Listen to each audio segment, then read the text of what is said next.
कर्म का फल हमेशा समय के साथ मिलता है, लेकिन यह किसी निश्चित समय पर या एक निश्चित तरीके से नहीं आता। श्री कृष्ण ने गीता में कहा है, तुम्हारा काम सिर्फ कर्म करना है, उसके फल की चिंता मत करो।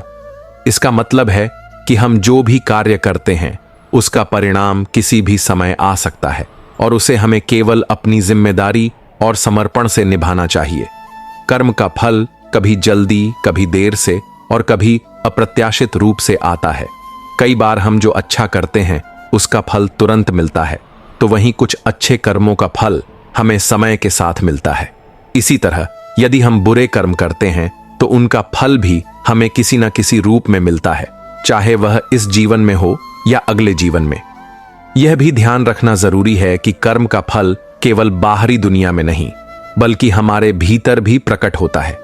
यदि हम अच्छे कर्म करते हैं तो हमारी आत्मा में शांति और संतोष की भावना आती है, और यदि बुरे कर्म करते हैं तो हमारे अंदर अशांति और कष्ट होता है। कभी कभी कर्म का फल दूसरों के रूप में भी हमें मिलता है। जो हम दूसरों के साथ करते हैं वह हमें उनके माध्यम से वापस मिलता है। अगर हम दूसरों के साथ अच्छाई करेंगे तो वह अच्छाई हमारे जीवन में भी लौट कर आएगी। लेकिन हमें यह याद रखना चाहिए कि कर्म का फल हमेशा हमें उसी रूप में नहीं मिलता जैसा हमने किया था। यह उस समय, स्थान और परिस्थिति के हिसाब से बदल सकता है। कर्म का फल चाहे जितना समय ले, अंततः यह हमें मिलकर रहता है। जब हम अपने कर्मों के प्रति सचेत रहते हैं और उन्हें अच्छे इरादों से करते हैं तो उसका परिणाम अंततः हमारी दिशा और जीवन की गुणवत्ता को सुधारता है। जब हम कोई कर्म करते हैं तो वह ब्रह्मांड में एक कंपन की तरह फैलता है। हर कर्म, चाहे वह छोटा हो या बड़ा, एक बीज की तरह होता है। बीज बोने के बाद उसे फल देने में समय लगता है। जैसे एक वट वृक्ष का बीज वर्षों बाद विशाल वृक्ष बनता है, वैसे ही कुछ कर्मों का फल भी धैर्य मांगता है। कभी कभी हमें लगता है कि हमने अच्छा किया फिर भी दुख मिला, या किसी ने बुरा किया फिर भी वह सुखी है। पर श्री कृष्ण कहते हैं, मूढ़ व्यक्ति ही तात्कालिक दृश्य देखकर निष्कर्ष निकालता है, बुद्धिमान व्यक्ति समय के गहरे प्रवाह को समझता है। कर्म का फल एक गहरे गणित की तरह काम करता है, जहां हर संकल्प, हर भावना भी जुड़ी रहती है। इसलिए केवल बाहरी कर्म नहीं, बल्कि हमारे मन का भाव भी परिणाम में शामिल होता है। कई बार अच्छा कर्म करने पर तुरंत कठिनाइयां आती हैं, क्योंकि प्रकृति हमारे भीतर की परीक्षा लेती है, यह देखने के लिए कि क्या हम अपने धर्म पर अडिग हैं। जो इन कठिनाइयों में भी अपना पथ नहीं छोड़ते, उन्हें अंततः वह फल मिलता है जो उनकी आत्मा के विकास के लिए सर्वोत्तम होता है। कर्म फल का समय भी अद्भुत है। कभी यह इस जन्म में, कभी अगले जन्म में आता है। कभी यह प्रत्यक्ष दिखता है, कभी अदृश्य रहकर हमारे जीवन की दिशा बदल देता है। जब हम बिना फल की चिंता के कर्म करते हैं तब हम मुक्त रहते हैं, लेकिन जब हम केवल फल के लिए कर्म करते हैं तब हम बंधन में पड़ जाते हैं। कर्म का फल एक दर्पण की तरह है, हम जैसा करते हैं वैसा ही प्रतिरूप हमारे जीवन में वापस आता है। इसलिए श्री कृष्ण ने गीता में बार बार यही कहा, कर्म करो, निष्काम भाव से करो, प्रेम और श्रद्धा से करो। फल अपने समय पर, अपने स्वरूप में तुम्हारे जीवन को सुंदर बनाने आएगा। जब हम कोई शुभ कार्य करते हैं तो उसका प्रभाव केवल बाहरी दुनिया में ही नहीं, हमारे अंतर्मन में भी होता है। हमारे विचार, हमारी दृष्टि और हमारी ऊर्जा शुद्ध होने लगती है। यह शुद्धता धीरे धीरे हमारे जीवन के हर क्षेत्र में प्रकाश फैलाती है। हो सकता है कि बाहरी रूप से तुरंत कोई बड़ा परिवर्तन न दिखे, लेकिन भीतर एक क्रांति प्रारंभ हो जाती है। यही आंतरिक परिवर्तन ही धीरे धीरे बाहरी सफलता और सुख का रूप लेता है। कभी कभी किसी विशेष कर्म का फल न मिलने पर मन में निराशा आ सकती है। तब याद रखना चाहिए कि समय का चक्र अपनी गति से चलता है। हर बीज को अंकुरित होने, बढ़ने और फल देने के लिए अपनी अवधि चाहिए। समय से पहले मांगी गई सफलता अधूरी रहती है। इसलिए श्री कृष्ण ने गीता में कहा है कि जो फल की अपेक्षा नहीं करता वही सच्चा योगी है, वही सच्चा कर्मयोगी है। कर्म का फल केवल भौतिक सुख दुख के रूप में ही नहीं, बल्कि अनुभव, ज्ञान और आत्मिक उन्नति के रूप में भी आता है। कभी कोई कठिनाई आती है तो वह भी हमारे भीतर छिपी शक्ति को जगाने के लिए आती है। कभी कोई असफलता मिलती है तो वह हमारे भीतर धैर्य और साहस को परखने के लिए आती है। कर्म का फल हमेशा हमारे हित के लिए आता है, भले ही उस क्षण में वह हमें कठोर या अनुचित लगे। यह सृष्टि एक अदृश्य न्याय से बंधी है। कोई भी कर्म, चाहे वह एक साधारण मुस्कान हो या एक गहन त्याग, बिना परिणाम के नहीं रहता। परंतु यह परिणाम कब और कैसे प्रकट होगा, यह हमारे अहंकार की योजना के अनुसार नहीं, ईश्वर की व्यापक योजना के अनुसार होता है। जो व्यक्ति यह समझ लेता है कि कर्म करना उसका धर्म है और फल देना ईश्वर का काम है, वह सच्चे अर्थों में शांति प्राप्त करता है।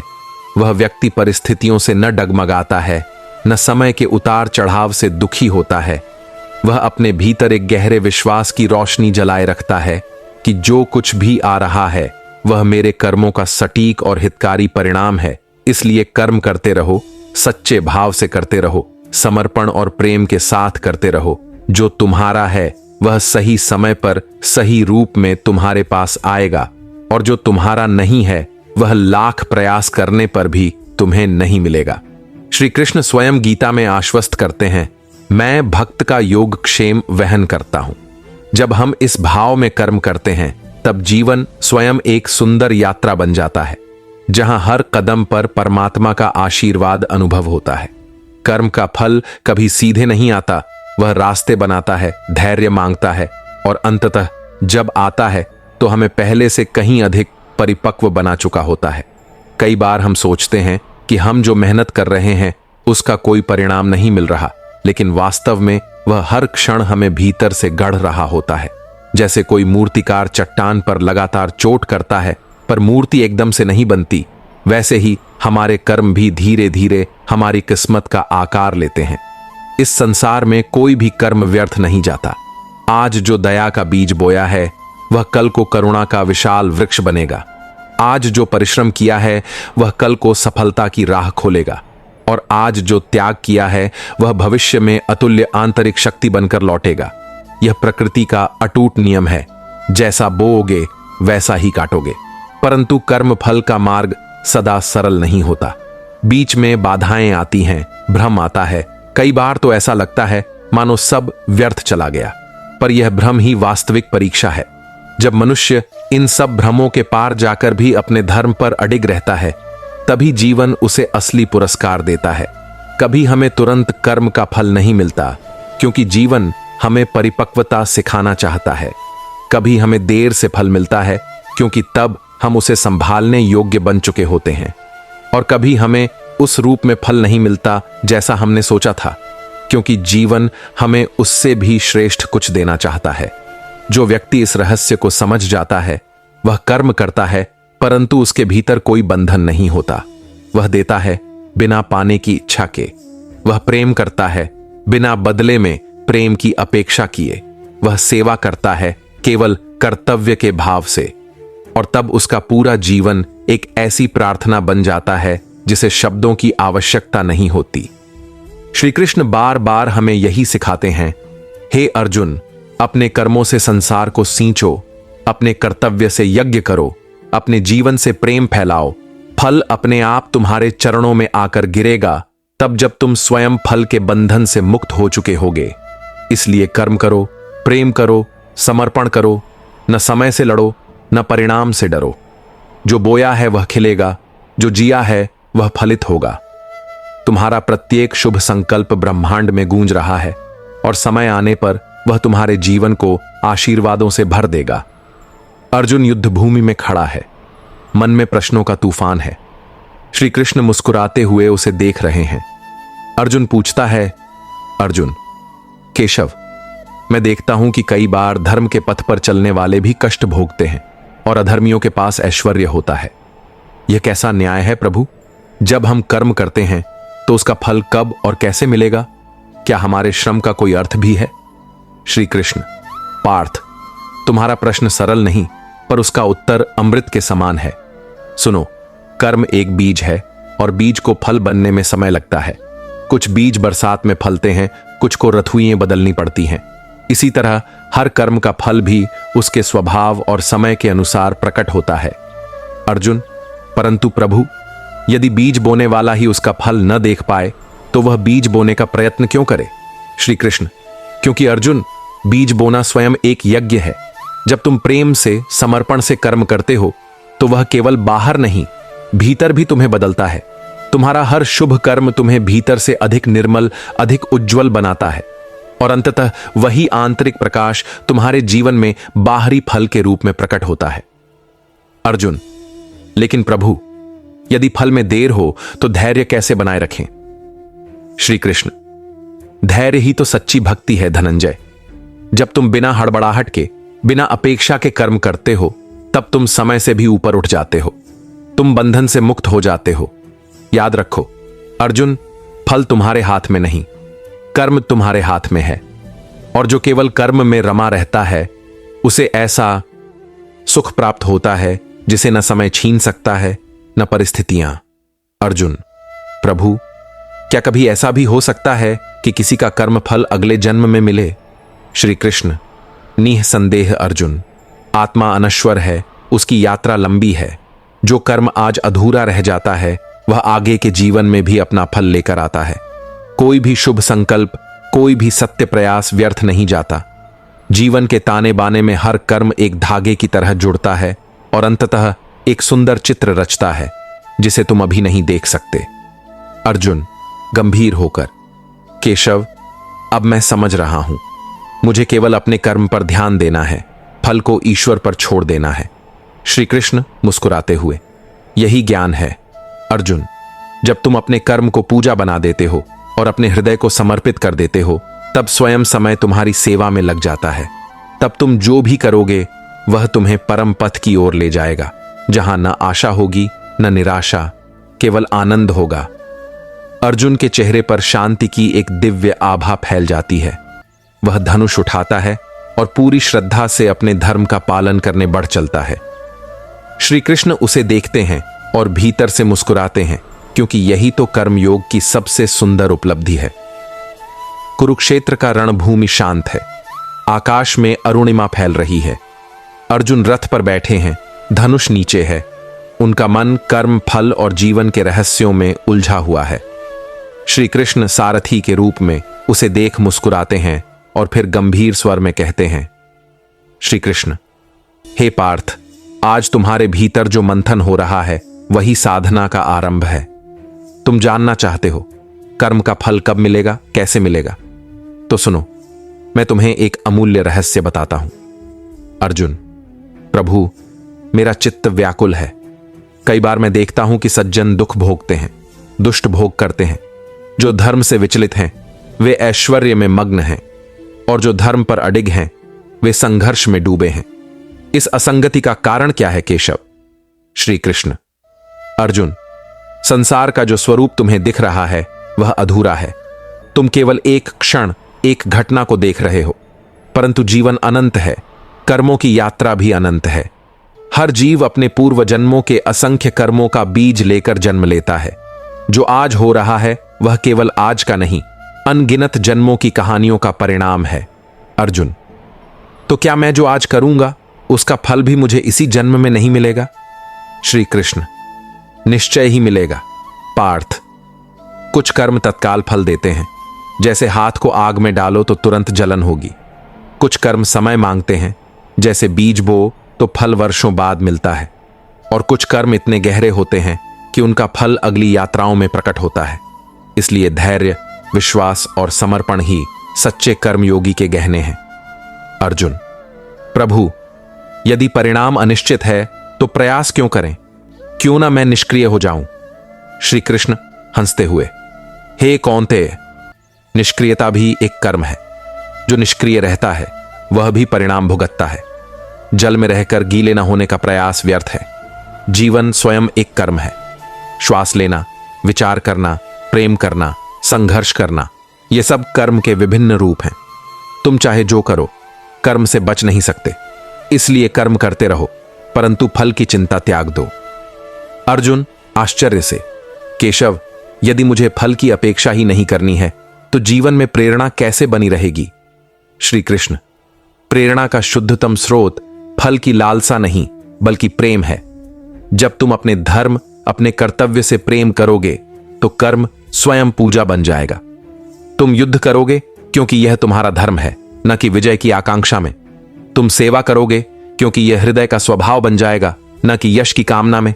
तब कर्म बंधन नहीं बनाएगा, वह मुक्ति का मार्ग बन जाएगा। अर्जुन, प्रभु, क्या सबके कर्म फल का न्याय ईश्वर स्वयं करते हैं? श्री कृष्ण, हे धनंजय, मैं कर्मों का फल नहीं बनाता। मैं केवल उस नियम का रक्षक हूं जो स्वयं सृष्टि में निहित है। जैसे अग्नि जलाती है, जैसे वायु बहती है, वैसे ही कर्म अपना फल देता है। मैं तो केवल गवाह हूं। जब कोई आत्मा कर्म करती है तो वह बीज बोती है। समय आने पर वह बीज स्वयं फल बनकर उसके जीवन में प्रकट होता है। मैं उसमें कोई पक्षपात नहीं करता। अर्जुन गंभीर स्वर में, प्रभु, यदि यही सत्य है तो अब मैं संपूर्ण श्रद्धा से केवल अपना कर्म करूंगा। मैं युद्ध करूंगा, धर्म की रक्षा करूंगा, लेकिन फल की चिंता त्याग कर। श्री कृष्ण स्मित मुस्कान के साथ, यही कर्म योग है अर्जुन। जब तुम फल के मोह से परे उठ जाओगे तब तुम कर्म करते हुए भी मुक्त रहोगे। तब तुम्हारे हर श्वास, हर प्रयास में मैं स्वयं प्रवाहित रहूंगा। तब तुम्हारा जीवन केवल तुम्हारा नहीं होगा, वह मेरे स्वरूप का विस्तार बन जाएगा। अर्जुन की आंखों में अब संशय नहीं, केवल तेज है। वह अपना गांडीव उठाता है, उसकी मुद्रा में स्थिरता और शांति है। श्री कृष्ण रथ के लगाम को थामते हैं। कुरुक्षेत्र का युद्ध आरंभ होने ही वाला है, पर वास्तव में यह केवल एक युद्ध नहीं, आत्मा के जागरण का आरंभ है। कुरुक्षेत्र की शांत रात, शंख और नगाड़ों की गूंज थम चुकी है, तारे चमक रहे हैं। अर्जुन चुपचाप रथ पर बैठे हैं, विचारों में डूबे हुए। श्री कृष्ण रथ के पास खड़े हैं, चुपचाप सब जान रहे हैं। फिर अर्जुन धीमे स्वर में बोलते हैं, अर्जुन, प्रभु, एक शंका बार बार मेरे हृदय में उठती है। यदि सब कुछ भाग्य में पहले से लिखा है तो फिर पुरुषार्थ का क्या मूल्य? यदि प्रारब्ध ही जीवन का निर्णय कर देता है तो मैं क्यों युद्ध करूं, क्यों श्रम करूं? श्री कृष्ण मुस्कुराते हुए, हे अर्जुन, तुम्हारा प्रश्न गहरा है, परंतु सुनो, भाग्य और पुरुषार्थ ये एक दूसरे के विरोधी नहीं, बल्कि एक दूसरे के पूरक हैं। भाग्य वह भूमि है जिस पर तुम जन्म लेते हो, और पुरुषार्थ वह बीज है जिसे तुम उस भूमि में बोते हो। भाग्य तुम्हें परिस्थितियां देता है, पुरुषार्थ उन परिस्थितियों में तुम्हारी प्रतिक्रिया को गढ़ता है। अर्जुन, तो क्या मनुष्य अपने पुरुषार्थ से अपने भाग्य को बदल सकता है? श्री कृष्ण, निश्चय ही पार्थ। प्रारब्ध वह बीज है जो पिछले कर्मों से बोया गया है, परंतु वर्तमान का पुरुषार्थ उस बीज को या तो सूखा सकता है या उसे अमृत से सींच सकता है। जैसे कोई किसान यदि भूमि ऊबड़ खाबड़ पाता है तो वह रोता नहीं, वह श्रम करता है, भूमि को समतल करता है, बीज डालता है और फसल काटता है। वैसे ही जो पुरुषार्थी है वह अपने भाग्य का निर्माता बन जाता है। अर्जुन चिंतन में डूबते हुए, परंतु प्रभु, कई बार हम पूर्ण प्रयास करते हैं, फिर भी असफलता मिलती है, तब पुरुषार्थ का क्या अर्थ? श्री कृष्ण, पार्थ, तुम परिणाम को पुरुषार्थ का मापक मानते हो, यही भ्रम है। सच्चा पुरुषार्थ प्रयास में है, न कि परिणाम में। यदि तुमने अपने संकल्प को, अपने परिश्रम को, अपने धर्म को पूर्णता से जिया तो तुम विजयी हो, चाहे बाह्य रूप से हार ही क्यों न मिली हो। सच्ची विजय आत्मा के भीतर होती है, बाहरी जगत में नहीं। अर्जुन, तो प्रभु, क्या केवल पुरुषार्थ ही सर्वशक्तिमान है? श्री कृष्ण गंभीर होकर, नहीं धनंजय, पुरुषार्थ महान है, परंतु उसे भी ईश्वर की कृपा का स्पर्श चाहिए। पुरुषार्थ तुम्हारा प्रयास है और कृपा उस प्रयास में चेतना का संचार है। जैसे दीपक में तेल हो, बाती हो, फिर भी अग्नि के बिना वह नहीं जल सकता, वैसे ही पुरुषार्थ में भी भक्ति और समर्पण का प्रकाश चाहिए। जब पुरुषार्थ और समर्पण एक साथ चलते हैं तब चमत्कार होता है।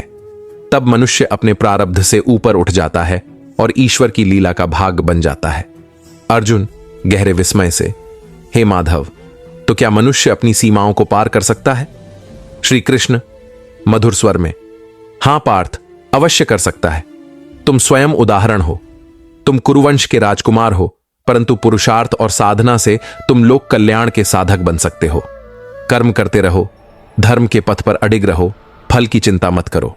जब तुम अपने पुरुषार्थ में निष्काम बनोगे तो ईश्वर स्वयं तुम्हारे साथ चलने लगेगा, फिर कोई भाग्य तुम्हें बांध नहीं सकेगा। अर्जुन आभार से झुकते हुए, प्रभु आपने मेरे संशय हर लिए। अब मैं समझ चुका हूं कि पुरुषार्थ ही जीवन का सबसे बड़ा यज्ञ है।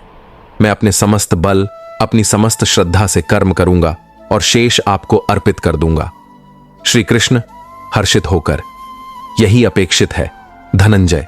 जब आत्मा पुरुषार्थी बनती है और हृदय समर्पित हो जाता है, तब जीवन स्वयं एक महासागर बन जाता है, जिसमें न तो डर है न मोह, केवल आनंद है। चलो अब युद्ध तुम्हारी प्रतीक्षा कर रहा है और उसके पार तुम्हारी आत्मा का उत्कर्ष। अर्जुन का हृदय एक नई चेतना से भर जाता है। वह रथ पर खड़ा होता है, धनुष उठाता है, उसके नेत्रों में संकल्प है और होंठों पर ईश्वर का नाम।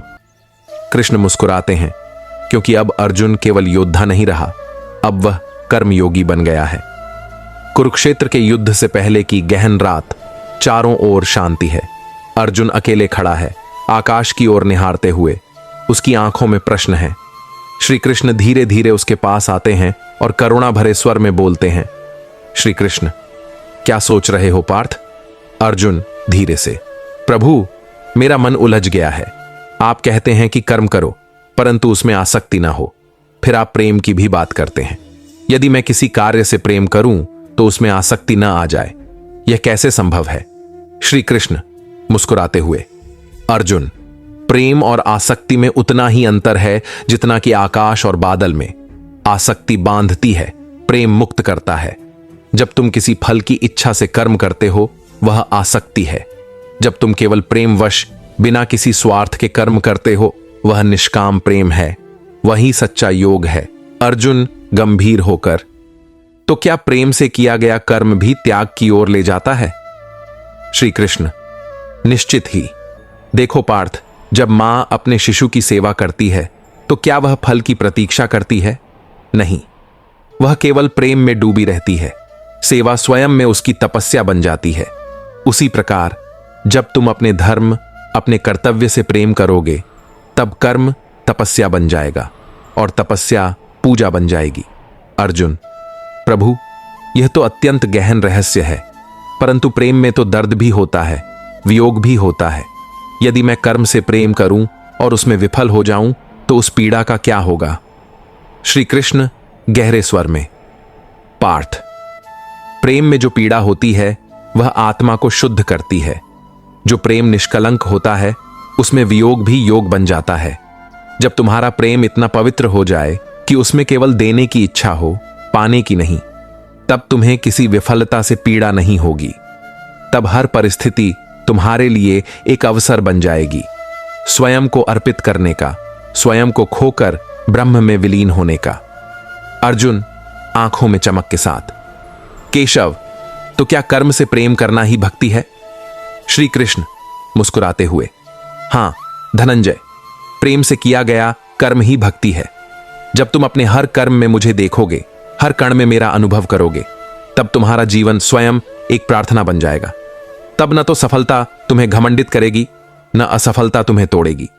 तब तुम केवल कर्म करते जाओगे, जैसे नदियां बहती हैं, जैसे वायु चलती है, सहज, निर्मल, निस्वार्थ।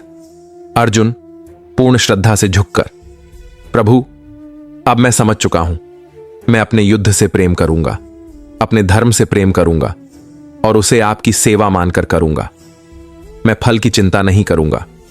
मेरा हर बाण, हर श्वास आपके चरणों में अर्पित होगा। श्री कृष्ण नेत्रों में करुणा और आनंद के साथ, यही सच्चा कर्म योग है पार्थ, यही सच्चा प्रेम है।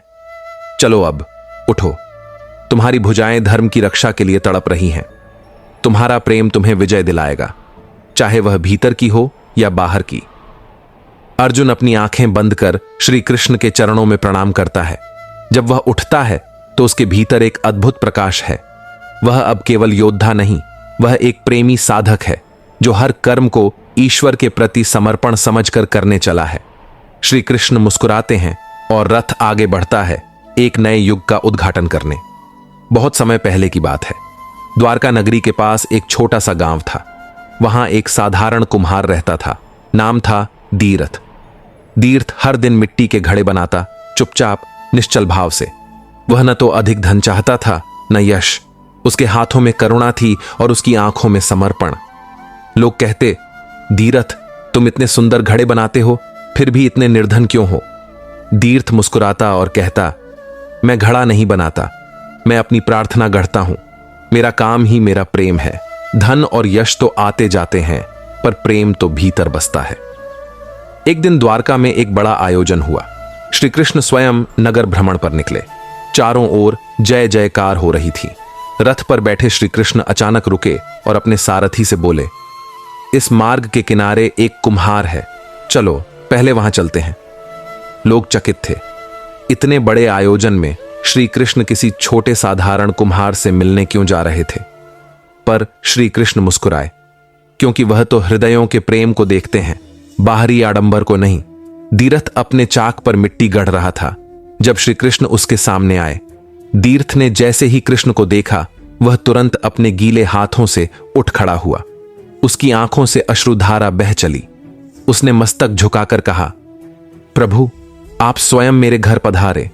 ये मेरे कर्म का फल है या मेरे प्रेम की पुकार? श्री कृष्ण ने उसकी पीठ पर हाथ रखा और बोले, हे दीरथ, तेरे प्रेम में जो निस्वार्थता है वही मुझे खींच लाई। तू घड़े नहीं बनाता, तू अपने कर्म को पूजा बना चुका है। तू मिट्टी को नहीं गढ़ता, तू आत्मा को गढ़ रहा है। तेरी भक्ति तेरे हाथों से झलकती है। दीरथ रोते हुए बोला, प्रभु, मैंने कभी फल की चिंता नहीं की, केवल प्रेम से घड़ा बनाता गया। क्या यह भी एक साधना है? श्री कृष्ण हंसे और बोले, जब कर्म में प्रेम बस जाए और प्रेम में अहंकार ना हो, तब वही कर्म साधना बन जाता है और वही साधना मोक्ष का द्वार खोलती है। यह कहकर श्री कृष्ण ने दीर्थ के एक साधारण से घड़े को उठाया, अपने होठों से लगाया और अमृतमय जल से उसे भर दिया। फिर श्री कृष्ण ने कहा, देखो, जैसे यह साधारण घड़ा अब अमृत पात्र बन गया, वैसे ही साधारण कर्म भी प्रेम से ब्रह्मरूप बन जाता है। पूरा गांव नतमस्तक हो गया। दीरथ के साधारण कर्म में अब द्वारका के देवताओं का प्रेम बस चुका था और दीर्थ समझ गया, कर्म तभी पूर्ण होता है जब उसमें प्रेम बिना स्वार्थ के बहता है। उस दिन से गांव वालों ने कर्म करना छोड़कर फल पाने का स्वप्न देखना छोड़ दिया। वे भी दीरथ की तरह अपने अपने कामों को प्रेम से, श्रद्धा से करने लगे और धीरे धीरे उनका जीवन स्वयं एक तीर्थ बन गया, जहां कर्म, प्रेम और भक्ति एक हो गए थे। जब हम अपने हर कार्य में प्रेम भर देते हैं, बिना किसी फल की कामना के, तब हमारा साधारण जीवन भी ईश्वर का वंदन बन जाता है। उस दिन के बाद दीरथ के जीवन में एक अदृश्य परिवर्तन आ गया। अब वह घड़े नहीं बनाता था, वह जैसे हर घड़े में श्री कृष्ण का चेहरा गढ़ता था। उसके हाथ चलते थे, पर दिल में हर पल एक मंत्र गूंजता था, कर्म ही भक्ति है, प्रेम ही पूजा है। एक दिन गांव में भीषण अकाल पड़ा। धरती फटने लगी, नदियां सूख गईं, लोग निराश हो गए। दीरथ के पास भी अब न मिट्टी बची थी न भोजन। उसके परिवार ने कहा, बाबा, अब तो हमें भी कोई उपाय करना चाहिए। द्वारका जाकर किसी बड़े सेठ के यहां नौकरी कर लो। घड़े कौन खरीदेगा इस मरुभूमि में? दीरथ शांत रहा। उसने सिर उठाकर शुष्क आकाश की ओर देखा और मुस्कुराया। फिर बोला, जब तक सांसें हैं कर्म करूंगा, जब तक हाथ चल सकते हैं प्रेम में रमा रहूंगा। अकाल बाहर आया है, भीतर नहीं। भीतर का प्रेम कभी सूखता नहीं। और वह अपने घर के बाहर बैठा रहा, टूटी मिट्टी के छोटे छोटे टुकड़ों को जोड़ता रहा, एक एक घड़ा गढ़ता रहा, बिना उम्मीद के, बिना व्यापार के, केवल प्रेम में डूबकर। उसी समय एक दिन फिर श्री कृष्ण द्वारका से निकले। इस बार वे अकेले नहीं थे, बलराम और उद्धव भी साथ थे। तीनों ने दीरथ के घर आकर देखा, सूखा पड़ा है, फसलें मुरझा गई हैं, पर एक वृद्ध कुम्हार अब भी बैठा है, अपनी टूटी मिट्टी से प्रेम करता हुआ। श्री कृष्ण दीरथ के सामने आए और बोले, हे दीरथ, आज तो न ग्राहक हैं, न मूल्य है, न मिट्टी है, फिर भी तू कर्म कर रहा है, क्यों? दीरथ ने हाथ जोड़कर कहा, प्रभु, आपसे प्रेम करने के लिए मुझे न तो मौसम चाहिए न धन चाहिए। जिस दिन मैंने आपके चरणों में अपने कर्म को समर्पित किया, उस दिन से कर्म मेरे लिए सौदा नहीं रहा, वह तो मेरी आत्मा की धड़कन बन गया। जब तक धड़कन है तब तक कर्म है, जब तक प्रेम है तब तक सेवा है। श्री कृष्ण ने दीरथ की आंखों में गहरा प्रेम देखा। वे आगे बढ़े, दीरथ के हाथ पकड़े और बोले, आज तूने मुझे जीत लिया दीरथ। लोग अकाल से डरते हैं, तूने अकाल में भी प्रेम को अमर बना दिया। तेरा यह निष्काम प्रेम ही सच्चा योग है। फिर श्री कृष्ण ने अपनी अंगुली से पृथ्वी की रेखा खींची और चमत्कार हुआ। जहां दीरथ बैठा था वहां से जल की एक धारा फूट पड़ी। मिट्टी फिर से गीली हो गई, पौधे फिर से हरे हो गए, गांव में हरियाली छा गई। गांव वाले दौड़कर आए, आश्चर्य से भरे। श्री कृष्ण ने सबको देखा और कहा, जो प्रेम से कर्म करता है उसके लिए प्रकृति भी नतमस्तक हो जाती है। जो कर्म में समर्पण करता है उसके लिए देवता भी सेवा करते हैं। दीरथ ने यह प्रमाण दिया है। उस दिन से दीरथ केवल एक कुम्हार नहीं रहा, वह गांव का संत बन गया। लोग उससे घड़े नहीं लेते थे, वे उससे प्रेम लेना सीखते थे, कर्म करना सीखते थे। दीरथ के जीवन से गांव के हर घर में एक मंत्र फैल गया, कर्म करो प्रेम से, भक्ति करो निष्काम भाव से और जीवन को ईश्वर के चरणों में अर्पित कर दो, तब तुम्हारा हर दिन एक उत्सव बन जाएगा। समय बीतता गया। दीरथ अब वृद्ध हो चला था। उसके बाल सफेद हो गए थे, कमर झुक गई थी, पर उसके हाथ अब भी कर्म में और हृदय अब भी प्रेम में लगे थे। उसके बनाए घड़े अब केवल जल रखने के लिए नहीं, बल्कि घर घर में आस्था के पात्र बन गए थे। लोग कहते, दीरथ के घड़े से पिया जल अमृत हो जाता है। पर दीरथ को इन बातों से कोई गर्व नहीं था। वह तो अब भी हर दिन उसी सरलता से चाक घुमाता, मिट्टी को गढ़ता और श्री कृष्ण का स्मरण करता रहता। एक रात चांदनी बिखरी थी, गांव सो चुका था। दीरथ अपने घर के बाहर बैठा चाक घुमा रहा था। उसके हाथ थक गए थे, पर मन थका नहीं था। अचानक उसके सामने श्री कृष्ण प्रकट हुए, एक दिव्य तेज से दीप्त। पर डीजमल वे रथ पर नहीं थे, वे अकेले आए थे, प्रेम और करुणा से भरे हुए। दीरथ ने कांपते हुए हाथों से मस्तक झुका दिया। श्री कृष्ण ने उसे उठाया और कहा, हे दीरथ, तेरा जीवन पूर्ण हो चुका है। अब तेरा यह शरीर विश्राम चाहता है, परंतु तेरा कर्म, तेरा प्रेम इस धरती पर अमर रहेगा। दीरथ ने आंसू भरी आंखों से पूछा, प्रभु, क्या मैं भी आपके धाम में आ सकता हूं? क्या मेरा साधारण जीवन भी आपके चरणों में स्थान पा सकता है? श्री कृष्ण मुस्कुराए, वह मुस्कान जिसमें अनंत आकाश भी समाया था। उन्होंने दीरथ का हाथ पकड़ा और बोले, जब कोई साधक निष्काम प्रेम करता है तो वह पहले से ही मेरे धाम में होता है, भले ही उसका शरीर पृथ्वी पर हो। तू तो कब का मेरे हृदय में बस गया है दीरथ। इतना कहकर श्री कृष्ण ने अपने करकमलों से दीरथ के सिर पर आशीर्वाद दिया। दीरथ ने अपने चाक पर एक अंतिम घड़ा बनाया, बहुत साधारण, बिल्कुल सामान्य, परंतु उस घड़े में श्री कृष्ण ने स्वयं अपने हाथों से अपना नाम अंकित कर दिया। और जैसे ही दीरथ ने उस घड़े को पूरा किया, उसका शरीर धीरे धीरे शांत हो गया। एक मधुर प्रकाश उसके शरीर से उठा और श्री कृष्ण के चरणों में विलीन हो गया। गांव वालों ने जब सुबह दीरथ को देखा तो वह अपने चाक के पास शांत बैठा था, जैसे कोई आशी समाधि में बैठा हो। उसके चेहरे पर अपूर्व शांति थी, अपार आनंद था, और उसके हाथों में वह अंतिम घड़ा था जिस पर स्वर्णाक्षरों में लिखा था, श्री कृष्णार्पणम अस्तु। यह सब श्री कृष्ण को समर्पित है। गांव वालों ने दीरथ के उस घड़े को गांव के बीच में मंदिर में रख दिया, और तब से वह गांव एक साधारण गांव नहीं रहा, वह एक तीर्थ बन गया जहां लोग आकर एक ही मंत्र सीखते थे, कर्म को प्रेम से करो, प्रेम को भक्ति से करो और सब कुछ भगवान को अर्पित कर दो। यही है सच्चा जीवन, यही है अमृता का मार्ग। दीरथ तो श्री कृष्ण के धाम में विलीन हो गया, पर जो अंतिम घड़ा उसने बनाया था जिस पर श्री कृष्णार्पणम अस्तु लिखा था, वह घड़ा अब गांव के मंदिर में रखा गया था। समय बीतता गया, गांव में नए बच्चे जन्मे, पुरानी पीढ़ियां चली गईं, पर वह घड़ा वहीं रहा, एक साक्षात आशीर्वाद की तरह। कहते हैं, जो भी श्रद्धा से उस घड़े को छूता, उसके जीवन में एक अद्भुत परिवर्तन आता। किसी के मन का क्रोध शांत हो जाता, किसी की टूटी आशा फिर से हरी हो जाती, किसी के भीतर सेवा और प्रेम का दीप जल उठता। धीरे धीरे आसपास के गांवों में यह बात फैलने लगी। लोग दूर दूर से आने लगे।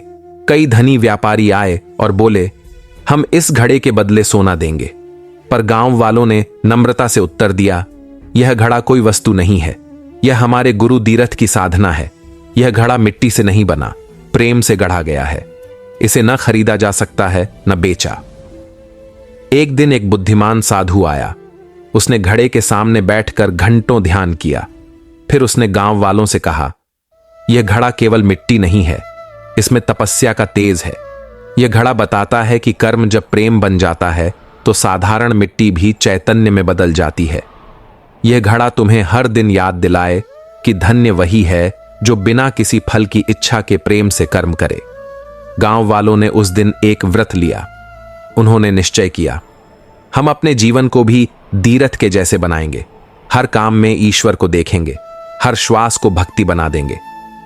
धीरे धीरे उस गांव का नाम हो गया प्रेमपुर, क्योंकि वहां हर गली में सेवा थी, हर आंगन में भक्ति थी, हर हृदय में कर्म में श्रद्धा थी। और कहते हैं, जो भी प्रेमपुर आता, चाहे वह कितना भी दुखी हो, टूट चुका हो, वह वहां आकर नया जीवन पा लेता था। क्योंकि वहां केवल मिट्टी नहीं थी, वहां दीरथ का प्रेम बसा था, वहां श्री कृष्ण का आशीर्वाद बहता था। समय अपनी रफ्तार से बहता रहा। प्रेमपुर अब भक्ति और कर्म का तीर्थ बन चुका था। लोग दूर दूर से आकर वहां सेवा करना, प्रेम करना सीखते थे। दीरथ का घड़ा मंदिर में सुशोभित था और हर प्रातः उसमें पुष्प चढ़ाए जाते थे। लेकिन एक दिन एक कठोर परीक्षा आई। दूर देश से एक राजा मदन सेन प्रेमपुर के बारे में सुनकर आया। उसके दिल में अहंकार भरा था। वह सोचता था, कौन सा गांव है जहां प्रेम से अकाल मिट जाता है। मैं देखूंगा प्रेम से क्या होता है। धन, सेना और ताकत से ही दुनिया चलती है। मदन सेन ने प्रेमपुर के लोगों को चुनौती दी। उसने कहा, मैं तुम्हारे गांव पर कर संग्रह लगा रहा हूं। अगर तुम धन नहीं दे सके तो तुम्हें दास बनना पड़ेगा। देखूं तुम्हारा प्रेम तुम्हें कैसे बचाता है। गांव के बड़े बुजुर्ग इकट्ठे हुए। वे चिंतित थे पर भयभीत नहीं थे। उन्होंने मिलकर दीरथ के घड़े के सामने दीप जलाया और प्रार्थना की, हे प्रभु, हम भयभीत नहीं हैं। हमारा प्रेम सच्चा है। चाहे विपत्ति आए या मृत्यु, हम अपने प्रेम और सेवा का मार्ग नहीं छोड़ेंगे। और फिर उन्होंने सब गांव वालों से कहा, हमें लड़ना नहीं है, हमें नफरत नहीं करनी है, हमें सेवा से ही उत्तर देना है। आओ हम इस राजा को भी प्रेम का अमृत पिला दें। गांव वालों ने वह कर चुकाने के लिए धन नहीं जुटाया, बल्कि वे हर दिन मदन सेन की सेना के लिए अन्न पकाने लगे, उनके लिए जल लाने लगे, उनके घावों पर मरहम लगाने लगे, उनके जूते तक साफ करने लगे। राजा मदन सेन यह देखकर चकित रह गया। वह देखता, जिनसे वह कर वसूलने आया था, वे उसकी सेना के भूखे सैनिकों को भोजन करा रहे थे।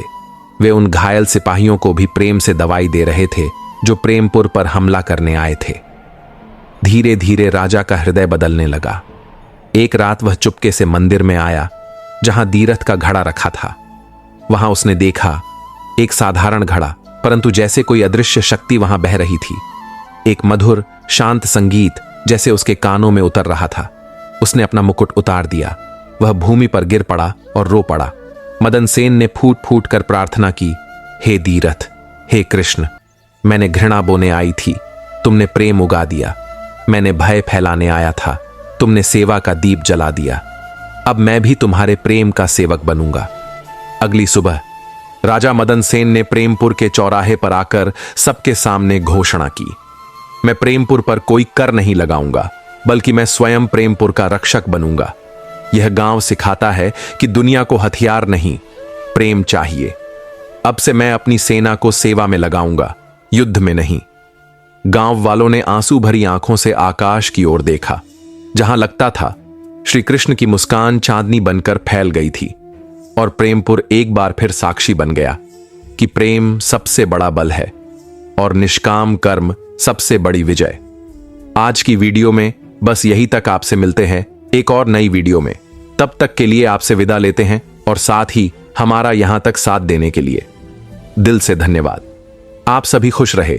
हमारी वीडियो को लाइक शेयर जरूर करें। साथ ही आपके अपने भक्ति के रंग चैनल को सब्सक्राइब जरूर करें। जय श्री राधे कृष्णा मित्रों। कृष्णा।